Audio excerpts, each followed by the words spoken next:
Captain Attack Group presents For Axis Only, a video program intended to provide Axis captains with the latest information on model warships and the captains who pilot them. Today's program is brought to you from the headquarters of Frank Patelli, your Grande Admiraglio. Welcome to the show. We are glad to be here. This is the first of hopefully a long-running series for Axis Only. This is solely intended for Axis information dissemination and enjoyment. We've got quite a good collection of panelists here today. We've got a lot of topics and a lot of letters to go over, so let's get started.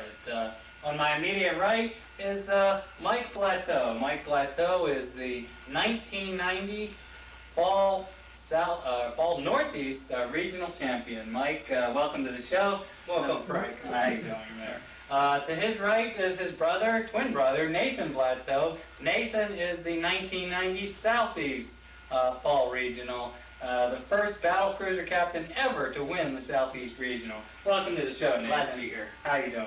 And to Nathan's right, face is probably familiar to every Axis and Allied captain out there, is Will Montgomery. Will Montgomery, the 1988 Von Flugel winner. Recently, in the 1990 Nats, the most feared battler. First time that award's been offered, and of course, Will received it. Will, welcome to the show. Awesome here, Frank. Glad to have you here. Now, as you can see in front of you, we've got quite a collection of trophies, and I don't want to be at all humble, but all of these trophies were won by these individuals, including myself. We have here the Von Flugel Award. You'll notice that all of the plaques are finally in place, and there's my name right there, 1990. Will Montgomery, 1988 with the South Dakota. The Von Flugel Award, now in Annapolis, Maryland, probably will remain here in the next 5 years. This rather large trophy on the far side of the table, the Southeast Traveling Trophy. Once again, the MAG members, Nathan Blateau, brought that home to Annapolis, Maryland, where once again it'll probably stay for quite a few years. We've got quite a number of other trophies, most of those won by Will throughout his illustrious career. And Mike would have brought his trophy, but unfortunately, one of our comrades has failed to get that trophy engraved so far, so we won't mention any names, but Rick, if you're listening, how about getting on the stick there? So we're gonna move these trophies out of the way here so that you can get to all the panelists. Let me just set this down now. Von Flugel right here in the front. So, as you might imagine from all those trophies, this is probably the greatest single collection of captains ever seen in this hobby. These captains right now account for 4 out of the 5 major awards given out in 1990. And I want to give everybody a welcome round of applause for that. So let's get into the questions here, and I hope you enjoy the show. Well, Montgomery, tell me, what are your impressions, comments on the 1990 battling season, the start of a new decade, and what did you see this last year? Well, I just joined the Axis fleet and found out that they have far superior boats to choose from, and a wider selection of boats to choose from. And I built several, 3 this year, including a convoy ship and a light cruiser and a battle cruiser. 3 ships? You built 3 ships in 1 year, Will? Yes. Well, that's pretty impressive. You know, we've got a lot of Allied captains out there that have been battling the same boat now for 3-4 years. They say it takes them that long just to figure out how it works. Well, I feel they spend too much time changing the rules instead of trying to make the boat better. Oh, you think a little more stick time, a little less book time might help there? Yeah, I think so. Okay, yeah. Nathan, this is your 2nd year battling. You just finished that. What did you think of the 1990 season?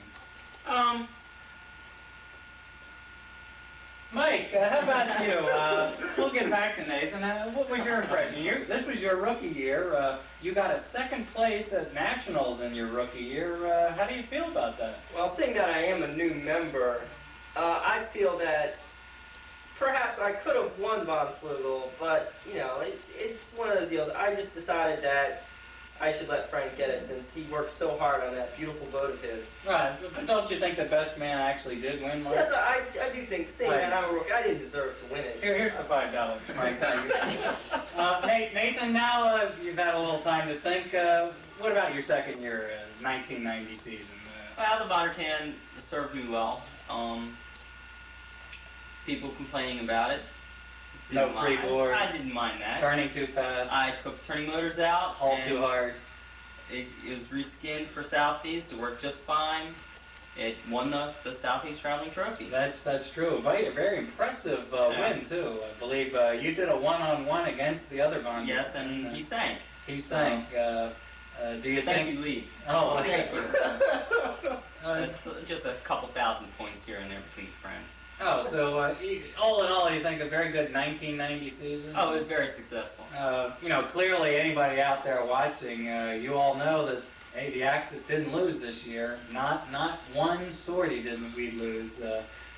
Starting in the spring up here in Northeast, Axis decimates the Allies. In fact, by Saturday at about 10:30 on the first regional, they were complaining overwhelming superiority. Fall, Northeast, same thing. In fact, they came out the week before and basically surrendered on the spot. So we've had a very good year. I think Nat's setting all-time record. Will Montgomery, both Nathan, 200,000 tons in the campaign game. That record will never be broken. Maybe not even by the Axis fleet. Just an overwhelming victory in 1990. So what about predictions for 91? Will Montgomery, predictions for 91. Well, I feel the club is going to lose some people because of the rule changes. And you think that rule changes have made a pretty big impact? Well, they didn't make such a big impact is that they change so often. You And think? people want the stability of the rules staying the same instead of the rules didn't help anybody. Right. Well, in fact, we're going to be discussing this later in the show, but most of those rule changes proposed by the Allies, I think, helped the Axis out once again, giving us overwhelming speed and firepower. So I guess you might have a point there, but what do you think about the battles? Do you think the battles are going to get any closer? Do you think the Allies have any chance at all in 1991? There again, you have to spend more time working on the boat and changing it around. Yeah, that's true. I think they have to get their nose out of that book and onto the pond where the battling takes place. Nathan, predictions for 91. You're building new ships in the Yeah, off-season, I'm gonna have a new right? ship out. I think we're gonna see some Axis captains switch to some heavy cruisers maybe. So there may be more Axis heavy cruisers out there. You think that'll hurt the Axis fleet in the long run, having these heavy Well, cruisers? that's what they've said. It might be propaganda. I think we'll see some Bismarcks out there for people who are saying they're gonna run heavy cruisers. You're not alluding to the Bismarck from the south, the Florida Bismarck that reportedly won't be out until 1992. No, I'm alluding to a Texas Bismarck. Texas Bismarck. Do you think Flugel himself will be bringing the Bismarck out of mothballs? Yeah, I think he'll use that, try to recapture the Von Flugel Award. You think that he'd want to take this back to Texas, maybe? Yeah, but I think we're going to see a new advent at Nationals, and I think some battle cruisers may be taking that. Yeah, that could be very possible. Of course, the advent of these huge these Axis battleships out there, the Bismarcks, and we might even see a Yamato. That's going to give the battle cruiser a lot of work. How do you feel about that, being a battle cruiser captain? Well, I think the Allies, for what they're going to field, they're not going to be able to catch them. Not the Allied captain. They're, All right, Mike, your predictions for 1991. I think we're going to see a real turnaround. A turnaround. Yes, I do. So you're going against the Yes, wisdom here. Yes. Give me He's a your rookie. reasons for that. Why? Well, You're expecting an Allied victories? I have a feeling that the Axis are going to field a lot bigger boats. Battle cruisers are going to be absorbed in their time defending these big boats. Well, I can see that point, but that assumes that there are some Allied captains who can actually shoot straight. Now who do you have in mind here? Well, I personally think Steve and Steve Andrews. Steve Andrews and what's the other guy? Danny Schultz. I really, two mag battlers. I really think they're gonna improve. I really think. I think. They're You gonna, think after 8 years, Danny Schultz is actually going to improve? Well, I think by the time this time next year, they'll have, instead of maybe one gun working out of the 4 they've got, maybe 2.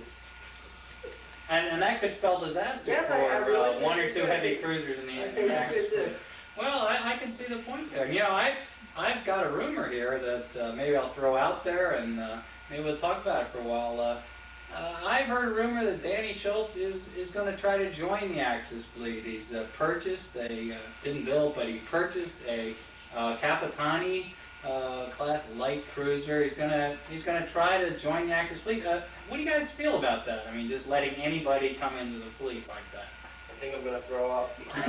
Okay, over the side there. Will, what do you think? I mean, you just joined the Axis fleet, and of course you paid your $500 bond. Do you think that if Danny paid $500, that the Axis fleet would let him in also? Well, I don't know about the money, but I feel it's not going to be that much of a factor to the Axis fleet. Won't hurt it because of the ship he's bringing to the Axis fleet. They won't hurt us. He might help the Allies. Yeah, so, but what do you feel about our #1 Allied opponent coming over to our side? It's going to hurt us. We'll have less target. Well, that's Yeah, true. that's true. The Maryland probably won't be out there. And one of those reasons, I think, now, since he is coming over to the Axis side, we will not be able to get as many points as we have been getting.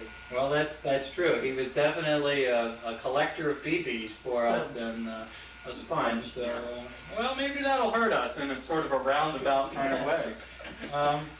I'm a little concerned that there won't be any allies to shoot at. We're seeing a lot of the allied captains, after a year of getting completely wiped out, getting a little bit disheartened, complaining that of course they don't have the ships. And then, we come back with, hey, well, you don't build the ships, and they come back with, yeah, well, says you. And, a lot of that bantering about that leads them into these, John French is now retired almost 15 times in this month alone. We've heard of Bob Amend retiring in numerous occasions. And maybe we're going to see that, maybe we're not, but push comes to shove, we won't have anybody to shoot at, and that'll be a little disheartening. So, well, that's predictions for 91. I predict, once again, another Axis sweep. We're putting some big boats out there. We're putting a few heavy cruisers out there, but all in all, we've got the most aggressive captains and probably the best fighting captains on the water. And we've got organization. We've got a board of admiralty being elected now.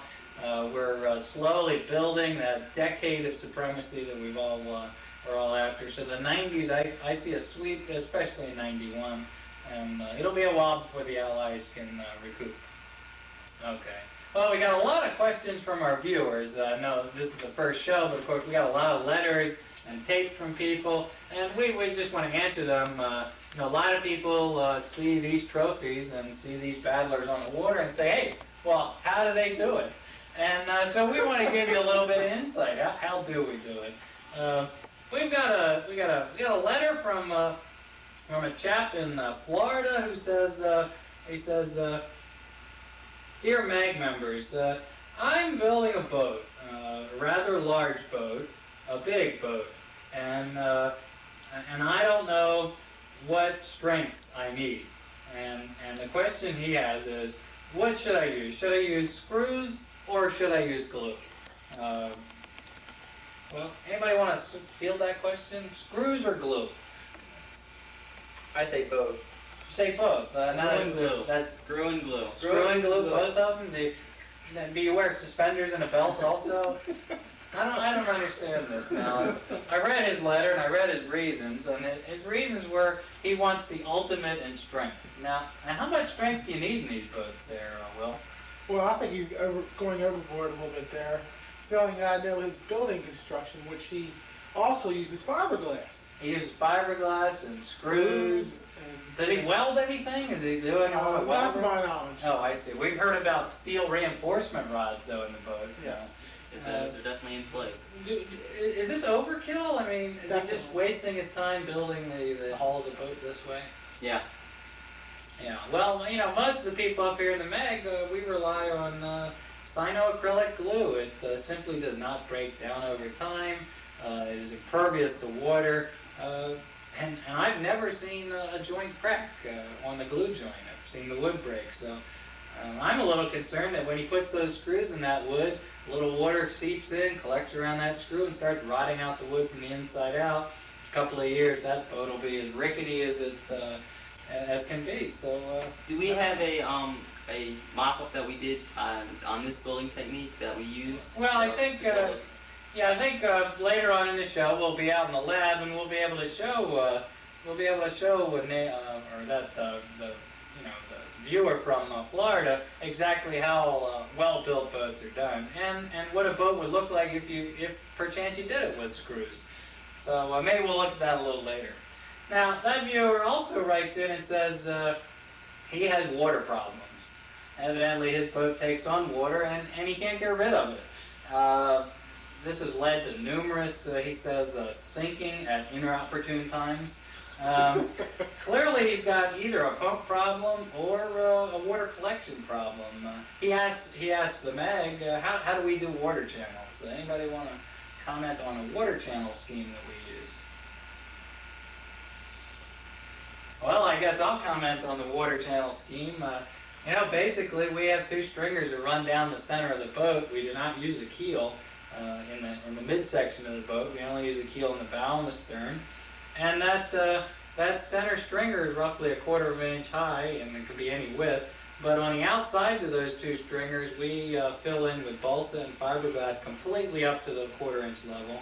And in the bow and the stern of the boat, we also fill with something so that no water collects up in the bow and the stern. Now that water channel gives us a nice priming path for the pumps.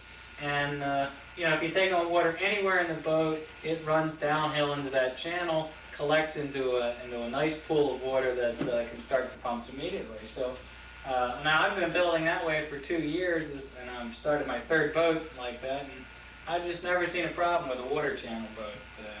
Anybody? Well, you've built a lot of different boats, certainly with and without water channels. Have you seen a difference? Well, it all depends on the boat you're building and if you have the room for that 1/4 inch. Like on my battle cruiser, I don't have the height advantage I that see. some other boats do. I And see. What I've done, I've completely moved all ribs from the center of the boat. And I've bowed the bottom out so it's not completely flat and water can travel underneath. So you actually make the bottom of the boat rounded so that the water collects down there naturally. Yes. I see. Well, that could help. Mike, you've inherited a few boats here. The Congo or the Copig. The Copig, Yeah, yes. the Copig. What type of water collection system did you use in there? Collected in the bow. Collected in the bow and the stern. I see. And so you had 2 pumps, of course. No, And the one starboard. pump in the center. One pump in the middle. Has this led to problems? Yes, yeah, it has led to problems. We've retired the boat, so it won't be out on the water anymore. I see. So you've solved the water collection Yes. problem simply by scrapping the boat. That's correct. Probably what most of the Allied captains should be doing this year. Yeah, yes. Well, what do you think about our viewer's problem? He's got a brand new boat he's building. Do you think a water channel is for him? He's got a big battleship there. Is that the way we I should would think go? with the length of the where his flat part is in the center of the boat, where he's going to be putting his stuff, it's going to be. He's going to have to have a water channel A water channel, definitely. because of just the length. If he's not going with 2 pumps, he's going to have a water channel. Oh, definitely. I mean, in the Roma has a 2-foot water channel in the middle of that boat with pumps at either end, and neither pump has a problem priming. So I'm sure if he puts a pump anywhere along that 2-foot water channel, he'll succeed, and won't disgrace the Axis fleet as he's out there with that huge battleship. Well,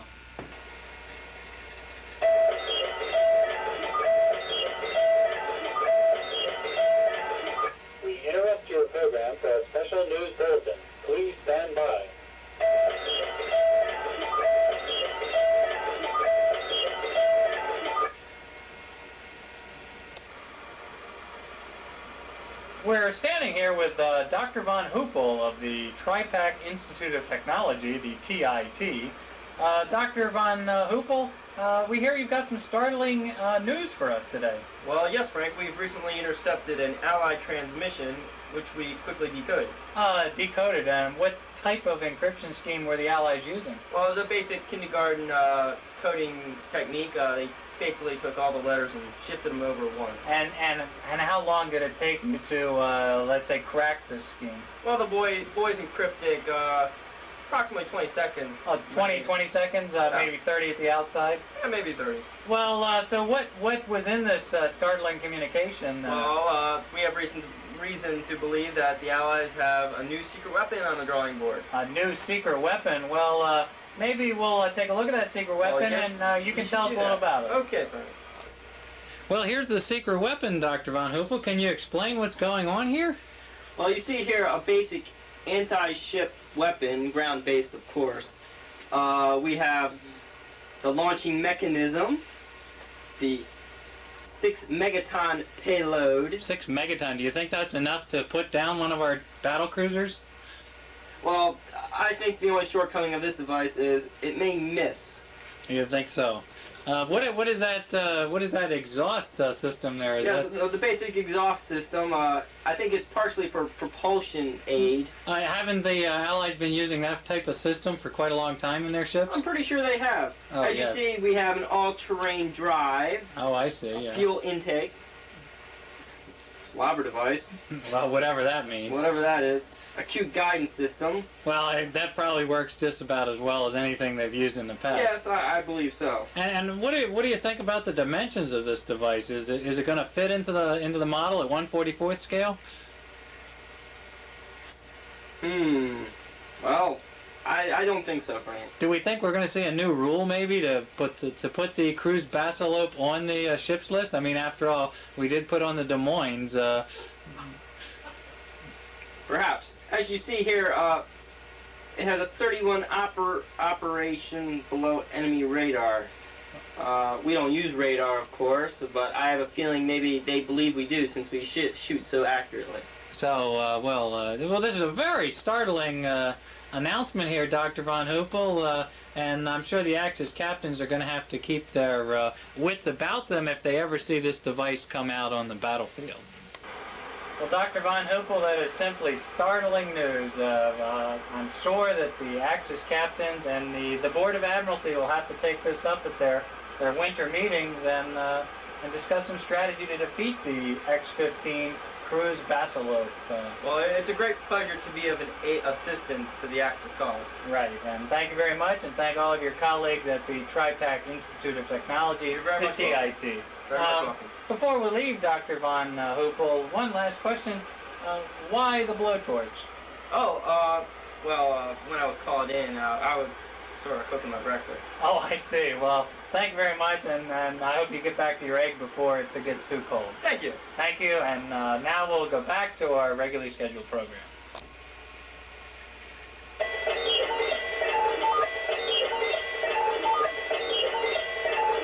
This concludes our special news bulletin. We now return you to your program, which is already in progress.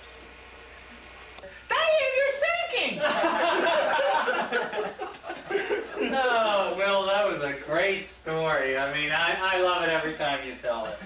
But, well, we've got some more stuff to discuss here. So, two of our viewers, in fact, have recently sent us questions regarding rotating and elevating guns. In fact, both of our viewers asked the same basic question: is what's the most efficient method to use for rotating guns? And in general, do they work in battle? And I know we've all got some opinions on that. I personally have had a rotating gun in the Roma now for, well, basically the entire year since the Roma started. And I'm finding that it's very valuable, an effective weapon. And I use a very simple method. Will, you've used rotating guns before. What do you think? Well, I've had one in my South Dakota, and I found that when I tried to use it as an actual side mount, it didn't work. Right. See, I use my rotating gun as a far shooting about 4.5 feet out only. I don't try at all to use it as a side mount. It worked okay, it's just that, it had a good, change time from one side to the other, but, About how fast? How fast did it switch from one side? about a second. About a second? No, that's not bad. I mean, and Nathan, you were talking a little while ago about the advantages of a slow turning turret. Maybe you could elaborate on that. Well, when you have the slow turning turret, that allows the other person who's approaching you to see where your turret's at, and to go to the side that's not, and know that you will not be able to swing that turret around in time to cover that side. Have you ever seen that in battle? Oh yes. Best example I can think of is the Indiana. Jim Pate's Jim boat. Pate's boat. Yeah. Beautiful turning system on that. Rotating. Oh, it was impressive. It's just slow, Very slow. and even a convoy ship could get away from it. Oh, geez. So you're saying. Yeah. So.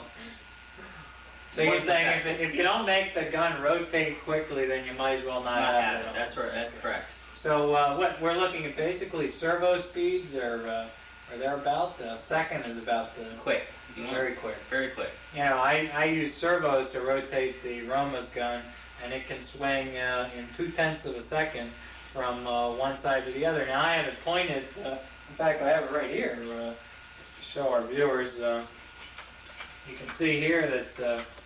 And in fact, both of these guns have rotated at one point or another. Now this gun has been left straight forward, but this is my rotating gun, and it can rotate from 45 degrees off the port to 45 degrees off the starboard, and I can do that in 0.2 of a second. You notice there's no foul up here. The gun barrel is aimed up high enough to avoid this gun, and that hits roughly. When it's leveled out on the water, that hits about 2 feet in front of the bow, which is about 4 feet or so in front of the gun itself. That hits on the water line 2 feet in front of the bow. And I essentially use that. I shoot people as they cut in front of me, trying to get the best angle on me. I shoot them as they're making their approach. As they cross in front of me, I switch guns to the other side and I shoot them again. I've also found it's very effective when chasing people, and of course, I've had my fair share of trying to chase people around. The Roma's doesn't really turn well, so I've got to chase people most of the time. And you know, there's certain people out there who have a battling style that simply is shoot a couple and then run. And you know, the only way to get a shot at them is to have a rotating gun up on the bow, and no matter which way they turn, I get a shot at them in either direction. So I think it's been very effective. Very simple mounting mechanism. Maybe a close-up here. You can see I use a round flat magazine. I bend that by hand around a propane tank. This is roughly 3 inches in diameter. There are no kinks. I have the magazine feed go back up through the turret for easy BB loading. And then, since I've got a rather large barbette in the Roma, I put the servo right up inside the barbette. It just so happens it's the exact correct depth. And I just have a simple one-arm linkage to an arm that's attached to the gun magazine itself. And the entire gun is sitting, I don't know if you can see it, but the entire gun is sitting on a small piece of metal that's been attached to the neck of the gun itself, and it's just on a pivot point. So the entire gun pivots in place, and the turret itself just simply sits on top of that gun, and as the gun rotates, it takes that turret with it. Very simple. It has not failed yet, and I think it's been very effective now. Will's brought with him a mechanism that he used back on the South Dakota. A little bit more cumbersome, but of course it could turn the entire barbette. He had the entire gun mounted. So Will, tell us a little bit about that. Okay, this is a windshield wiper, a power window attachment for a car. Mm-hmm. And it's been modified with right now has a 540 motor on it. Right. And the barbette would actually sit on top of it. I took the barbette, put a piece of plywood on the bottom of it, and cut it out in a gear shape so you could put it on, just sit it on there. And had two turn-off pieces that would turn the switch off, turn the bar bed off with these micro switches. I see. So basically, you just flip the switch and it would go in one direction and stop when it hit those switches, and I could then- stop it at any point. So you could stop it It anywhere. was like a speed control. I see. I could stop at any point in between full rotation equal 90 degrees each direction. Actually further than 90 degrees. I see. Okay, and you found that effective. You know, South Dakota's a big boat, so you didn't really have to worry about weight. And Yeah, it's just that according to the rules, the way it states, it can't cover all four quadrants. right. But it wasn't covering all four quadrants at one time. Oh, I see. There's always one quadrant undefended. I see. So that was a little bit of allied chicanery there to get past a few rules. Well, We've seen that before, Will, and of course you won't do that now that you're an Axis captain, will you? Thank you, Will. Okay, so well, there you've seen two rotating systems, and of course we've got Jim Pate's rotating system. He's also got an elevate in that gun. I personally, you know, if you want an elevating gun and you want a rotating gun, I see no reason to put them in the same gun. I mean, the reason to have an elevate is to get a nice down angle on somebody, and then to shoot far away with that gun. And it's usually going to be a side mount that you want that elevate in. The reason you want a rotating gun is because you want to sweep the bow. You know, we both agree that these side mounts with a rotate just don't work too well because you can't, one, it's hard to swing 180 degrees on both sides. I only swing 90. And two, you got to get over that turret in front of you or the deck in front of you, so you can't get the down angle that you want. So now, of course, Will's got elevating, and we've seen that very effective this last year, chasing down Allied cruisers. It's very simple. Very Very simple. All you need is take a regular servo, waterproof it, attach, what I use is just thread, All right, and it pivots on this piece of tubing here, all right. and it uses a rubber band to pull it back into home position, which is maximum down angle. And when I want to elevate it, I just rotate the servo, and it elevates. I see. So now once again, so it's a lot like my gun, only you use the magazine itself as the pivot point. So that gives you a nice solid mounting structure. And in fact, what do you have? A piece of hose there that Yeah, it's just that the magazine goes through. Why don't you show that to the it's just a viewing piece of audience? refrigeration hose, or I'm I not sure see. exactly what kind of hose it is. So the magazine just slips through there. Slips through there, and it has a rubber band attached to the right here next to the breech, and that pulls down to its maximum down angle. Right. And you just use a servo and a thread, or you can use an arm if you like.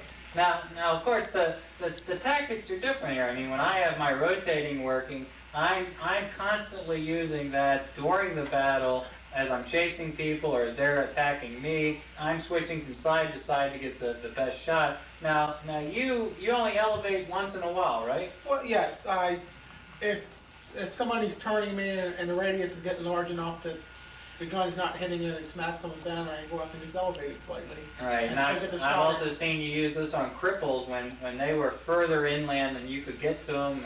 You just elevate a little and you. And also, if someone's run aground, Right. I can pull away out of their range, out of their gun range, and just sit there and get my gun range in, and just they can't do anything. Right, I see. So once again, now, people only have a 4-channel radio.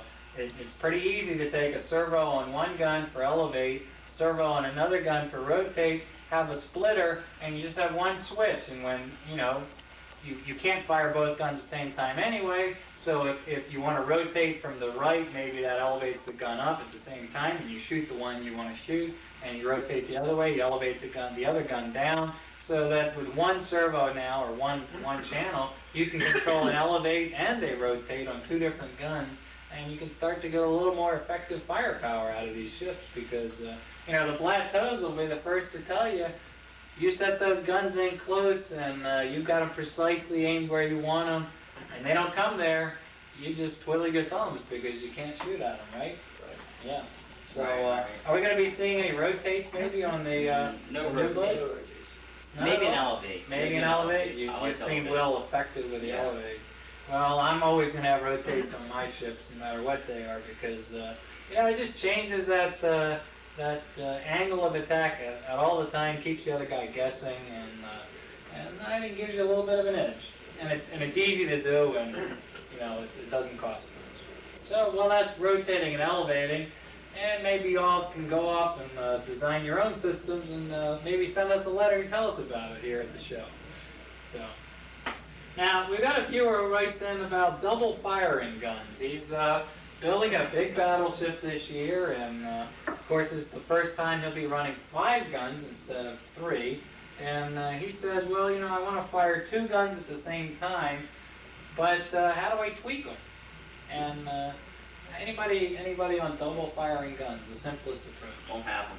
Don't have them? You're a battlecruiser captain, you'll never have them. That's Can't have them. Very simple. Very simple. Will's had the South Dakota, it had triple stern guns. How'd you tweak them, Will? Well, you fire on 2 different channels. Okay.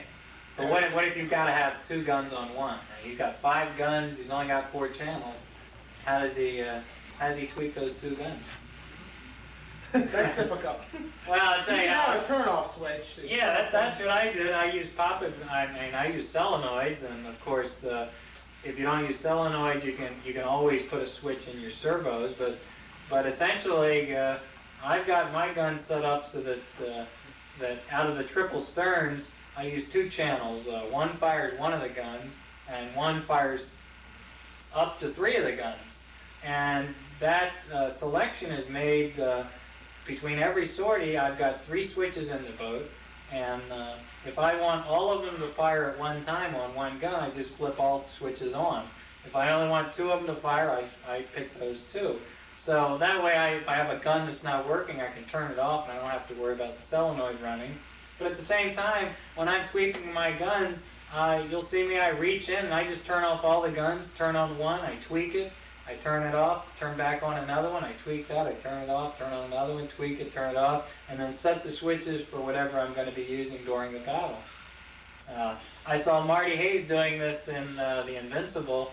Of course, Marty Hayes' wiring system is a lot more complex than it needs to be, but the switches work quite well when they're turned on. Now, I did go out one battle and forgot to turn my switches back on. I sat there going, how come my stern mounts aren't working?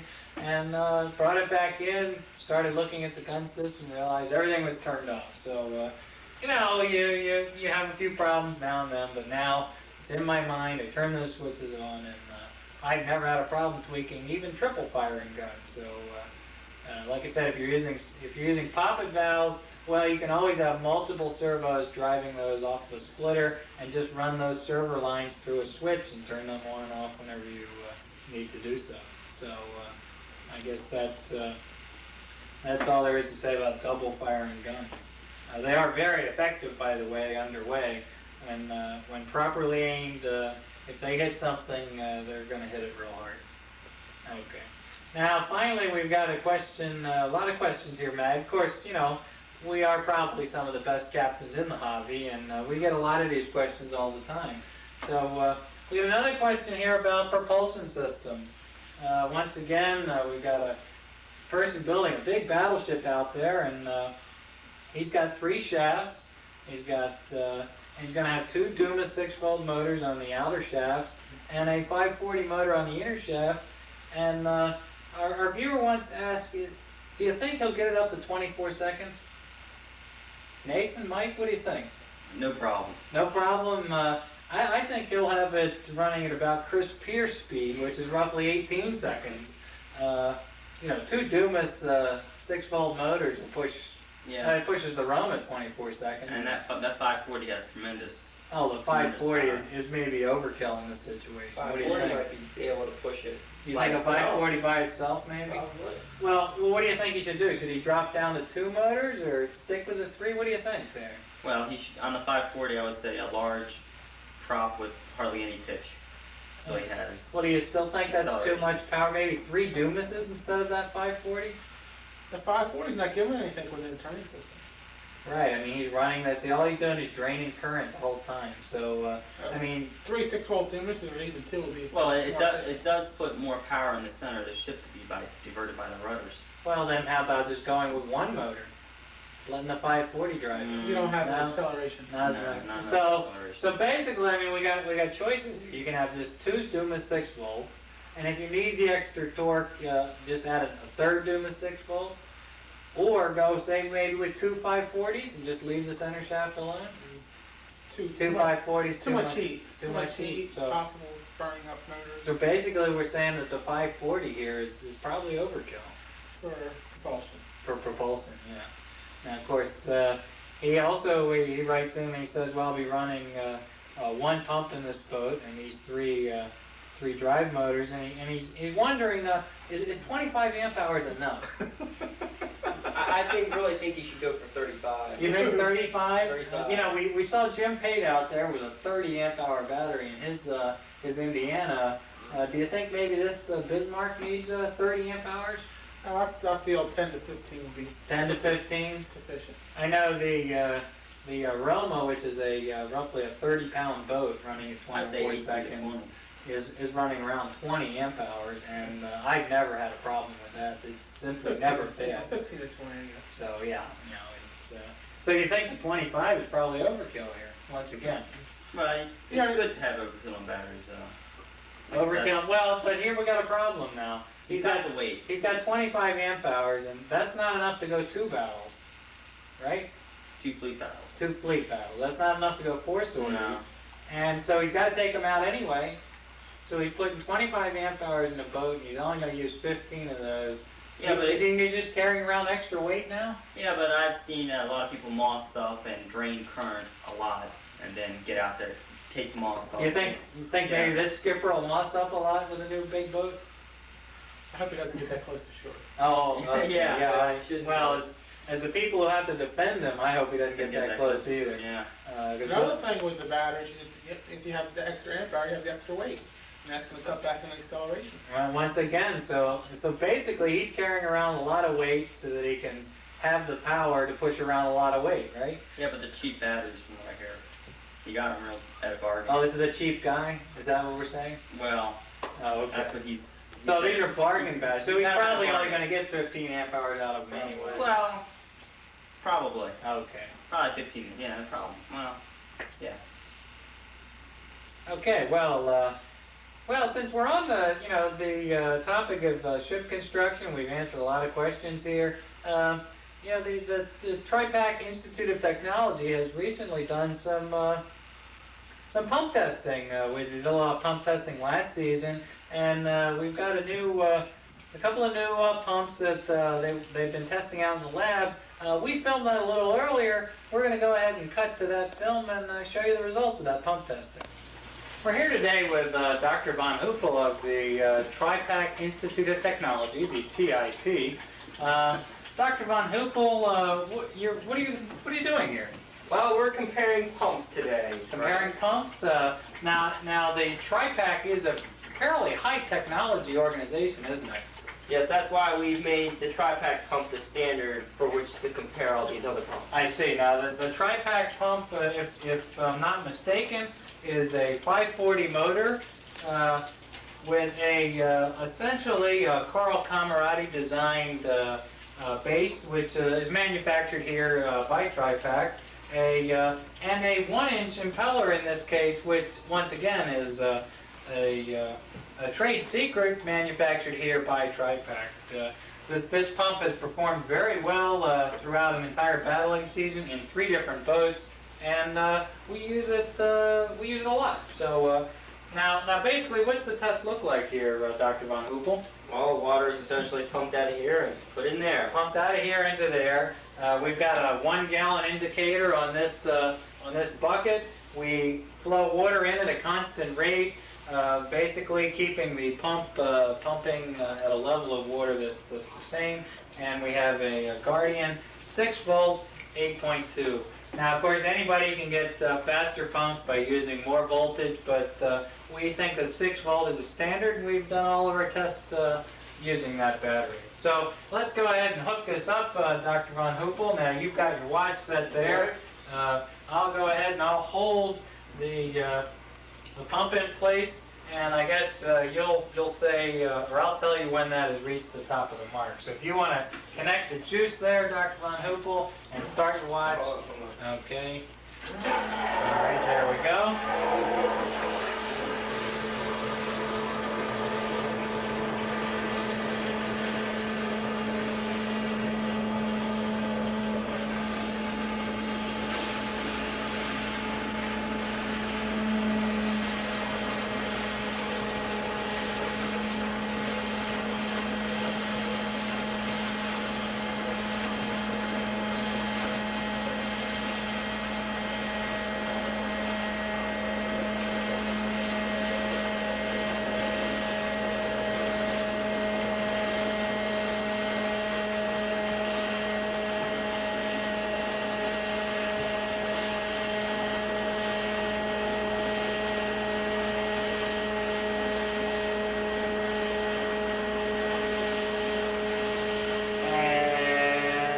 Ready?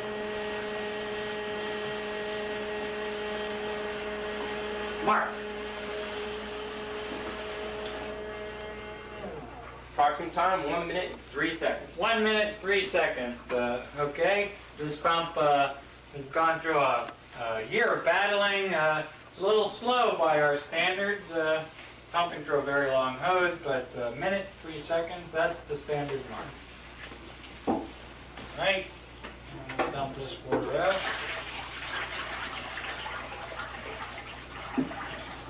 I see that our experimental glue doesn't seem to be paying off there. That stayed up there for how many years, Dr. Von Hoopel? I just started here, I wouldn't know. Oh, I see. Well, I believe that's been up there for 3 years now. We were hoping for 3.5, but we'll back to the drawing board. So let's see here. We'll have to hook the. Now this is a new pump. It's been sent to us by one of our viewers. It's got an unusual design here. It's got a slanted base. Very streamlined pump. It's a good-looking pump, but the testing is in the pumping. So let's hook our test hose up here. Von Hoopel is resetting his watch. Okay, the tank is ready. The tank is filled, and we're ready, Doctor.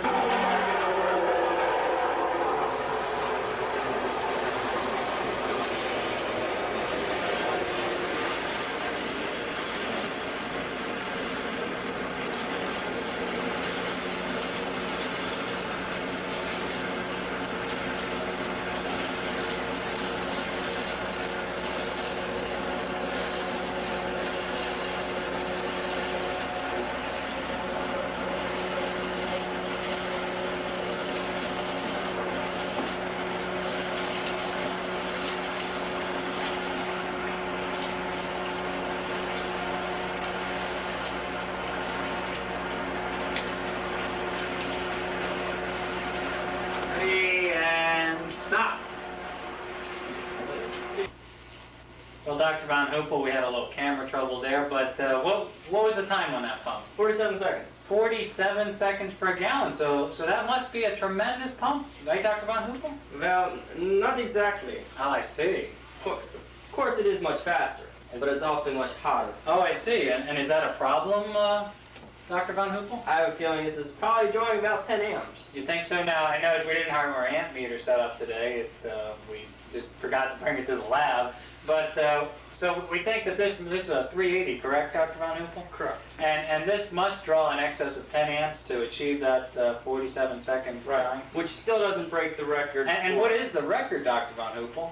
For 40 seconds. 40 seconds. So this is 7 seconds off the mark. And of course, that record-breaking motor drew in excess of 10 amps also. Now, what does this 540 motor draw, Dr. Von Hoopel? Approximately 4 amps. 4 amps. So this is pumping roughly 13 seconds slower, 15 seconds slower. which is about 20-25% slower, but it draws 50% less. draws 50% less amps. So essentially, this is a more efficient pump. This could pump for 5 minutes without doing serious damage to your battery. And what about that pump, Dr. Von Hoopel? Trash it. Trash it? Is this basically a last-ditch effort? I mean, if you really got to move that much water that quickly, do you need Of this course, pump? this might have priming problems. Now, go ahead. Can you discuss that with our viewing audience? What's a priming problem, Dr. Von Hoopel? Well, after the water in the pump cannot suck the water initially up into the housing to pump it out. Now, why is the Tri-Pack standard pump a better priming pump in this case? You don't know. I don't know.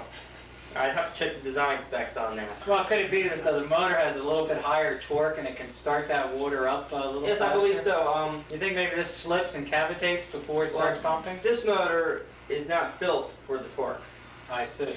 and to make up for the torque, it'll try to increase the ampage that it needs to make up for. I see. So it just can't physically start that water up all Right. the time. Right. Okay. Well, it's interesting. It didn't set the record. It's 47 seconds for a gallon of water. The record is 40 seconds. Yeah, well, here we've got we tested this pump last year. This also is a high-performance motor. Draws a lot of amps. How many amps does this draw? 5. This is a 5-amp draw motor. Very, very compact, used in a light cruiser. Let's go ahead and hook that up and see exactly how fast it operates.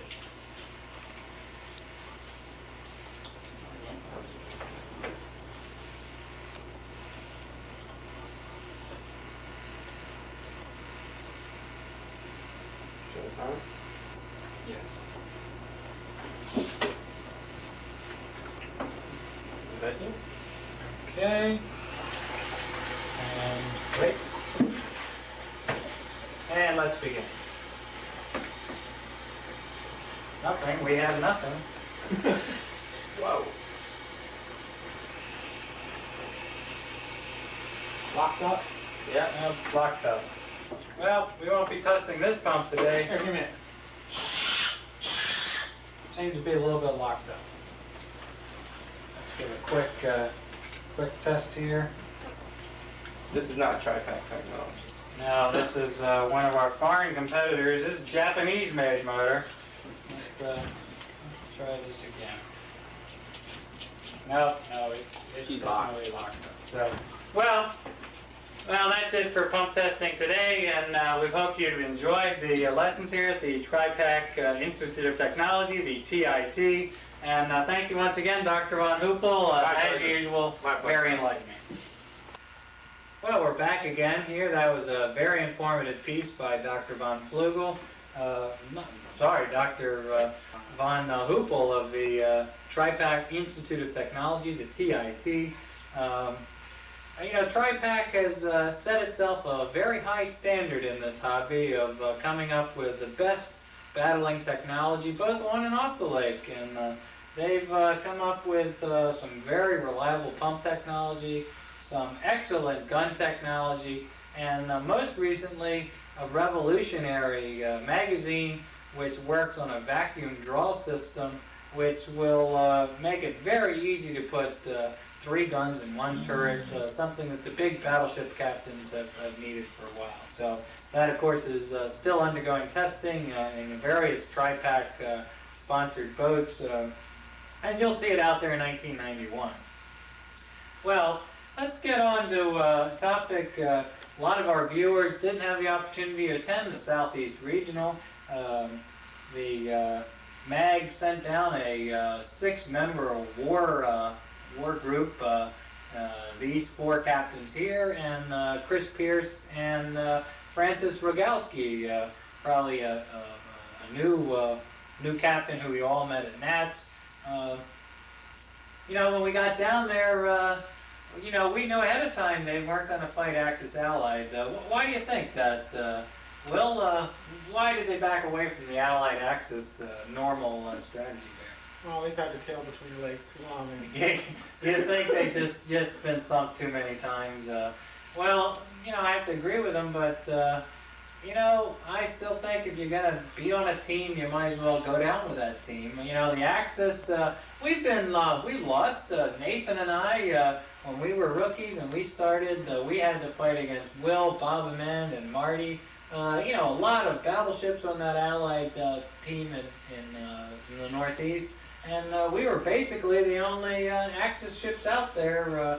You know, Rick Schultz was out there, but Rick had a few problems, and he's off the lake pretty quick, and we got pounded pretty heavily. But you know, we stayed on the Axis side, and we persevered, and now you can see it's starting to pay off. A little devotion to your own fleet, a little cooperation goes a long way. Well, you know, we went down there, and Friday night we went up to Dan Hamilton. We said, "Hey Dan, we've got a great idea. How about MAG against the world?" You know, the Maryland Attack Group is probably the premier. According to Dan Hamilton, it is the world's largest combat warship club in the world. And we said, hey, how about us 6 captains with our relatively small collection of ships against the whole world? We were going to give them, what, 10, 12 extra units and at least 3 or 4 extra captains. They wouldn't go for it. What do you think? They had a large advantage. They're just, I think they're chicken. Do you really think that the word has gotten around that the MAG battlecruiser captains are probably the best captains in the hobby right now? I would imagine so. They're definitely afraid of Will. Oh yeah, well we could see that. You know, it was kind of funny. We got down there and all of a sudden the side went out, and amazingly, you know, Will was on Hamilton's side, and then all of a sudden Leaf was switching sides over to Will's side, and you know, I asked Leaf, I said, Leaf, you know, why are you giving up?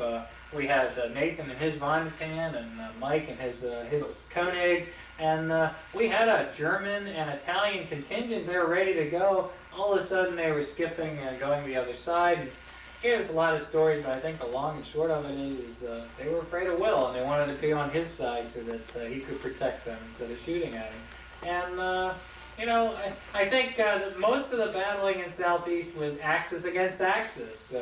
Will and Steve Baker and Jay Edwards were on one side, myself and the Plateau brothers on the other side, and we basically controlled the war, and we basically sank each other, tried to sink each other. That's who did the damage. It was Axis ships out there fighting. Most of the Allied boats were on the other side of the lake, or complaining about something or other. Actually, a lot of them, most of the weekend I saw, were out writing new rules. You know, their ships were out running around by themselves, and they were off to the side writing rules. Did you see that? Yeah. A lot of the new rules, I think, for next year have already been written, and we'll probably see those in publication. Well, right now I'd like to make a personal comment here. If I can get a close-up, please. This is to our German Gross Admiral Herr Flugel from the new Grande Ammiraglio. You know, you've heard reports, and you know, I think the facts are all there, but they've been a little bit misleading. Yes, there was a surrender at Southeast, but no, it was not an Axis surrender, and I was not acting as an Axis admiral in that surrender. Let me just present to you what actually happened. We were on a lopsided team. The Roma had spent most of its time in the weekend defending such you know, valiant ships as Stan Watkins' heavy cruiser and Francis Rogalski's heavy cruiser. You know, something that the Rome isn't used to doing is defending Allied ships. And we had a good time of it Saturday, but you know, during that campaign, something happened. I'm sitting there and I'm watching the campaign go about, and there's nothing on our side. Most of the Allied ships assigned to our team had simply given up. And it came down to the end of the campaign. We had no BBs left because none of our Allied convoy captains were capable of moving the convoy ships. And Stan, in fact, was within a minute, in fact less than a minute, from landing his convoy ship. And there was an incident where he got touched, and he immediately called RAM. Unbelievable. I was just standing there with my mouth wide open. I could not believe there was no damage, but he called RAM, which meant he had to start all over again. Francis was in the process of sinking, And Stan, while he was bringing his boat into check, he actually rammed the other convoy ship, which sank within seconds. So here we have a big political debate over who sank who and whether or not the ram was actually going to count. And to be all honest with you, I was more embarrassed to have our Axis ships out there on that campaign with these Allied ships than I was to surrender and get those Allies off the lake, because we had some one-on-ones. We had a lot of battle cruiser action still to come on that Saturday, and we didn't want to waste our time. So basically, I called surrender for Stan and Francis, because I didn't want to see them get hurt anymore, and I was just looking out for them. So no, Flugel, it was not an Axis surrender. It was in fact simply a Southeast surrender, and we've all seen that before, you know. Speaking of a Southeast surrender, what about that final battle? We finally got them to do mag against the world. 6 ships against, I believe, 10 or 11. They had at least 10 or 12 extra units. What happened in that battle? Well, the Axis fleet was on the left side of the lake. The mag fleet, yeah. Yes, the mag fleet. Which is mostly Axis, yeah. True. And the World fleet was on the right side. And when the battle started, the mag wanted to trap them in a small area of the lake. Almost immediately. So we tried to cut them off, but it was futile. They just wanted to get out in the middle of the lake and use binoculars to see the boats go. Let me ask you, Will, is it possible to cut off a boat that it's traveling at 18 seconds and who wants to run away? Is that possible, Will? Well, if they don't want to fight, it's hard to do anything about it. Right, at one point, I don't know if it shows up on the tape, I haven't seen the tapes yet, of course Dan's busy editing those tapes. At one point, the Roma, which is 5.5 feet long, a very large boat, was so far away chasing down one of the world boats that I could barely see the Roma. In fact, it got to the point where I didn't know which way to turn because I couldn't tell which way the boat was headed. So I decided to bring it back. It took me at 24 seconds. It took me 3 minutes to come back across the lake after chasing this boat, which in fact did not fire any shots. So we were totally confused there in the beginning. Most of the world boats just simply took off. And what happened next, Nathan? Well, the ones left over, J. Edwards ran right away, and in the process of running, ripped out prop shafts. Ripped out a prop shaft on one of our gallant Italian battleships, running the other way. And do you think maybe he was attacking? I believe he stated he was going after Francis at the time, and when he ripped out the prop shaft, he decided to call 5 and quit. That might have been so, but I did not see that. Okay, so we've got heavy cruisers off on the other side of the lake. The shaft ripped out of J. Edwards' boat. What else was Well, the only ones left were Steve Baker. Steve Baker, and in his last battle, I might add, as an Axis captain. I don't know if Steve will ever see this tape because, he turned in his flag, and J. Edwards and I were there to accept it, and in true Italian fashion, Steve spit on the flag and tromped it in the mud. It brought a tear to Jay in my heart. We just embraced him and said, long farewell. He's going to be shot at us. He's going to be sunk by us next year. But he was an Italian captain, and we were happy to have him. But Steve was still on the lake. Yes, he was still slugging it out. And who else? Well, Leaf went on 5 right away with technical problems. Leaf went on 5 with technical. Now let's get into this, Nathan. For most of the week, or weekend. Leaf was basically saying that he was going to wipe you up. His Vonderkan against your Vonderkan. How did the weekend go, Vonderkan against Vonderkan? Well, Leaf, he battled well when we were going one-on-one. It's just... He's a good Florida battler, is that what you're saying? Is he the best battler in Florida? I would imagine so, yes. He is the best battler in Florida. In Florida. The best battler in Florida. That's the Florida Attack Group there? Yeah, that's the Florida Attack Group. The FAG, the Florida Attack Group. He went on 5 immediately and in this went battle. into shallow water. Went into shallow water and was out of it. Okay. And Steve Baker was having control problems, so Will decided to capitalize on that right away. I see. I joined him on that. Okay. And we he A good took job. a lot of what, damage. what was Steve Baker's last sortie? I mean, this is the last sortie he ran the Pola. What was the damage intended Well, there? first, Dan Hamilton was gonna come to his Rescue. rescue, and Steve Baker was heard to say, "No, Dan, I'm meat." So Steve understood what was going on here and decided to take it like a true man. Yes. He had 22 below the waterline. 22 below the waterline. This is a heavy cruiser taking this type of damage. Yeah. Now, how long did he stay afloat? Not very long. Not very long at all. Well, once again, succumbing to the man who's earned a lot of these trophies here. So Nathan, you helped out on that. Mike, what were you doing during this? Well, this after time? Steve sunk, I was finally made my way over there, being the slow ship that I am. Yeah, it's a Koenig does take a little bit of time, doesn't it? Koenig. Sorry, Koenig. And when I got over there, all I found was Dan Hamilton out there with all these ships around him. Well, and I can relate to that because, you know, in my 3-minute transit time from the far side of the lake trying to chase down a heavy cruiser, I looked over, heard Steve Baker being sunk, and then realized that out of the 10 ships that were on that team, there was only one left. And we're talking roughly 5 minutes into the sortie. I mean, we're not talking like 20 and 30 minutes. There's one ship left with 5 minutes into the sortie. I believe all of us still had full magazines, with the exception of the 2 or 3 that you had emptied into Steve Baker. No. So I came in with 5 guns fully loaded.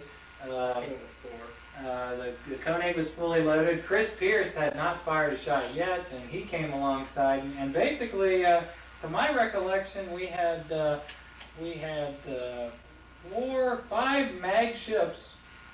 In fact, all 5 of us. The only ship that wasn't there was Francis, and that was because he was on the other side of the lake, I believe, chasing down the might I say, cowards on 5. But you know, maybe not cowards, but certainly scared individuals on 5. So there were 5 of us left against the big man, Dan Hamilton himself. Got that QE. Oh, it's a big boat, takes a lot of damage, but what happened? Well, early in the battle, he had tried to help Steve Baker, yeah, and Steve Baker rammed him before he sank. I see. And Dan brought that in, and Dan patched it. Patched the ram. Put it back out, and he noticed he had another large hole in his boat that he didn't know where it came from. I see. It wasn't a puncture. It was a large exit. Yeah, it was And it's definitely an right extra. below the step in the stern of his boat. It was about the size of a silver dollar. I Most see. of it was above the waterline. Yes, it was above the waterline. He kept saying it was a ram, but I looked at it. It was an exit. I looked through it and I could see clear across the boat. It was No an true exit. material. There was there. no looking at point of entry, only a point of exit. I see. So his teammate, his own teammate rammed him. He fixed that ram, but he had this other large exit wound, and he went back out there. Now, at that time, I believe I joined into the party, and what I recall is basically a wagon train. 5 boats, all mag captains. We've been battling now, the 3 of us, for 2 solid years. And Mike, in the last year, we've been battling as a team. We go into conflicts 2, 3, 4 boats at a time. And I think this was our proudest moment. We took on a ship who had better turning than probably all of us, maybe except for Will's boat, and certainly could take a lot more damage than we could. And he's been battling a lot longer than most of us. But we took him on, and we took him on in such a way that he didn't know what was happening. I mean, we hit him from one side, and I would take a stern volley at him, and then I would pull out of the way, and the next boat would take a shot, and they'd pull out of the way. And basically, wherever he turned, we'd get good, solid shots at him. Does anybody remember what the total damage we inflicted on Dan was? I believe it was 75, 10, and about 8 below. 75, 10, and 8. So, you know, he sank running away, basically. He called 5, started up the engines, and started to take off, and almost went 10 feet and went right into the Well, water. he had some large splits. He hadn't reskinned from Nationals. From National. And he had very large splitting problem. Right. And So- he had a big hole. It was like almost a half-inch wide by an inch long. So his pumps just In the bow. simply couldn't keep up with No it. way. And as soon Not, as he not started running with at it- full speed straight. No, and Not- he was running a he little was running fast pretty the fast. whole weekend, wasn't he? Very fast. Yeah. He outrun anybody practically. I don't know about that, but that last battle when he took off, he was pushing a lot of work. Yeah. So well, it was a proud moment. I'm happy to say that I was involved in sinking down Hamilton. Of course, Dan's building a new boat, the King George. It's supposed to be out in '92. I'm looking forward to it. I'm gonna have a battle cruiser just waiting to take a pot shot at Dan, and I think we'll be sinking him again. Now, I guess at this point we'll take a little break here and listen from one of our sponsors. Stay tuned tonight at 11 on The Allied Most Wanted, where you'll see such nefarious individuals as Jim Mr. Gadget Pate, the builder of the most sophisticated boats ever to be sunk. And then there's this man, Ron, hey, I've got a new rule, Thebo, the builder of the most complex ships ever to be sunk. And Danny, I've got a floating dry dock, Schultz, the oldest rookie in the hobby. This man has been sunk more times by more Axis captains than any human being alive. And Marty, the old man of the sea, Hayes. Marty Hayes has built the Invincible twice, and each time it comes out looking completely different. And this man, he has built more ships quickly than any other individual in the past. It's Carl, I can build it in 2 days, Schaefer. Carl Schaefer is an Axis captain at this point, but we don't know. He could be Allied tomorrow, he could be Axis next week. And finally, whoop, how did this picture get in there? It's Herr Flugel himself. This man has been responsible for more political fiascos on the Axis part than any Allied captain has ever caused. This man must be contained. This man must be stopped. Stay tuned tonight for The Allied Most Wanted. Dun dun dun. The following is a paid political announcement. He's the grossest admiral I know. What a terrible mind to waste. Believe me, he's the best man for the job. Read my lips. No new admirals. I say, you say, we all say, vote the Flugel way! Flugel for Gross Admiral! The preceding was a paid political announcement for the Flugel for Gross Admiral campaign. Well, welcome back to the show. We're in our final few minutes here. Basically, you know, we don't like to discuss this, but of course the Allies keep pounding us with these rules changes every year. Let's just make a few comments on the new rules. Some of the I guess the rules that affect us the most coming up in '91. We've got this new half-unit rule here. In fact, most of the ships that we're looking at go up a half unit, and we've been hearing a lot of things from other battlers, other Axis captains who think that they can use that half unit as a pump. Will, maybe you want to straighten that out a little bit. Well, according to the rules, the half pump may only be used in ships below, I believe, class 4. Right, no, class 2. Class 2 and 2. 2 and 1 are Two the and only one. ones.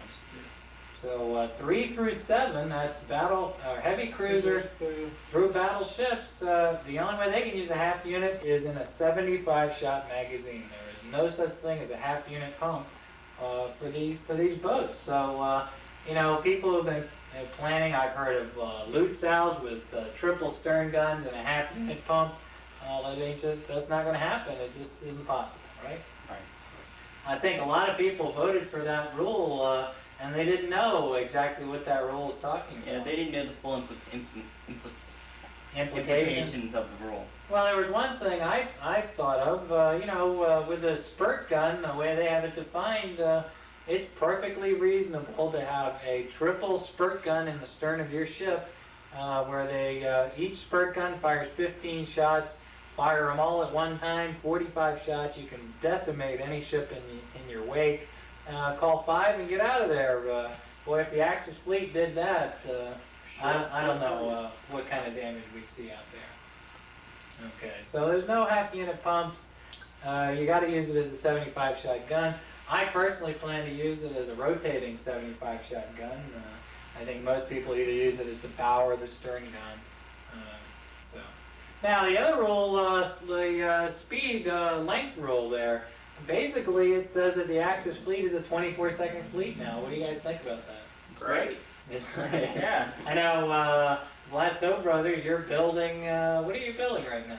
Hindenburgs. And Hindenburg class Yeah. battle cruisers. So you're giving up the Von der Tann, it's a small maneuverable boat but slow, and the Kopig, the slowest class 2 battleship on the Axis fleet, and you're trading that in for what? Well, 4.5 unit battle cruiser. 4.5 unit, 24 seconds. How about the turning rule? You think that's going to affect their turning? No, I think it will turn just fine. I think it'll be good enough. Yeah, I think it'll be real good. So what are we looking at there in 91? We're looking at a fleet, the Axis fleet, consisting primarily of V squareds. They're still good boats. The turning system is going to cut into their capabilities, but they're still good, solid battleships. We're going to see the introduction of the Bismarck now, a 24-second German battleship. A lot of firepower, a lot of speed. It'll turn roughly the same as the V squared, so we've got some big firepower out there. And we've got, of course, the Japanese battle cruisers. They are unaffected completely by these rule changes. Will, you're going to be out there? Casement rule. So the casement rule is going to cut into that ship a little bit. You worried about that? No, the casement rule doesn't affect me, but it affects some other ships. Affects the other Japanese fleet. Okay, so the Congos are still going to be there. Now we're going to see another contingent of 24-second battle cruisers in the Hindenburg class. In fact, we'd like to announce right here for all our Axis comrades out there that Nathan, Mike, and myself are building 3 Hindenburgs, in fact, identical Hindenburgs, and we plan on operating these ships in a task group. In fact, we plan never to be off by ourselves, caught up in any battle. Where one of us goes, all 3 of us go, and the way we look at it, we have 3 times the firepower of everybody else, and we'll take 1/3 the damage. So I don't think we'll have many Allied people to worry about. What do you think, Nate? None. None at all. No. How about Jim Pate? He's got that big Indiana there. He gave us a little bit of trouble. Yeah, he did. Do you think maybe 3 Hindenburgs will be able to take care of that Indiana? Yeah, no problem. We're talking, all right, the Americans are moving to, we're going to have Ron Thibault is building a California class. California class. Yeah, we're going to see a lot of those 26 seconds, little pocket battleships, can turn on a dime, but of course, There's, you know, they got Allied captains behind them. Yeah, Isn't that a man. problem? You think we'll be able to compete with those boats? I mean, they'll be able to outturn us. Well, okay, maybe. Now we experimented this year. You know, at Nats, Flugel came up with what I think was probably the best campaign strategy I've seen. 3 task force. Each task force had its offensive and defensive capabilities well defined, and they had their own convoy ships, and it was their job to get the convoy ships through, defend themselves, and to attack the enemy. Worked very, very well, and you know, as the current Grand Admiral, maybe for a little while we got the vote coming in. Remind you all to vote out there. If you don't vote, I'm it, and you might not want that. So I'd like to see this continued. I'd like to see, in general, in every fleet battle, hunter-killer groups. You know, I wouldn't mind having those Japanese Congos travel together. You know, if one gets in trouble, then the other 2 are there, 2 or 3 are there to defend it. Same with the Hindenburg class. We want to keep them in a tight-knit group. And the V squared, we want to keep them together. We don't want simply one captain going out there and getting caught in trouble, or trying to sink the other side all by itself. I think, you know, well, Will's done a good job one-on-one, but you know, with these battleships coming out on the Allied side, he might just get caught, and we don't want to see him go down. So I know that Nathan, Mike, and myself, we will be working all winter and spring to make sure that we know how to keep those 3 boats in formation, and how to defend ourselves and how to attack people with ferocity. We want to sink people. In fact, I want to start a campaign where we tell the captain ahead of time that he's going to be sunk in a given battle, and then we go out and do it. That's what I want to see. I want to see that hit list come back. And, if you stay tuned later tonight, you'll see the Allied Most Wanted. There's some ferocious captains on that side, and we need to put them in their place once and for all. So hunter-killer groups, I hope to see them out there in the spring. Most people are going to be at the Southeast. I think that's where the Allies are soon going to learn that all these rules that they keep putting in place just simply can't stop us. We're too good. We're too aggressive, and our boats are too reliable. So it's been a good night. Gentlemen, glad to have you all here. Hope to have you back again. Will Montgomery, ex-national champion, von Flugel winner. We're all here. We're in Maryland.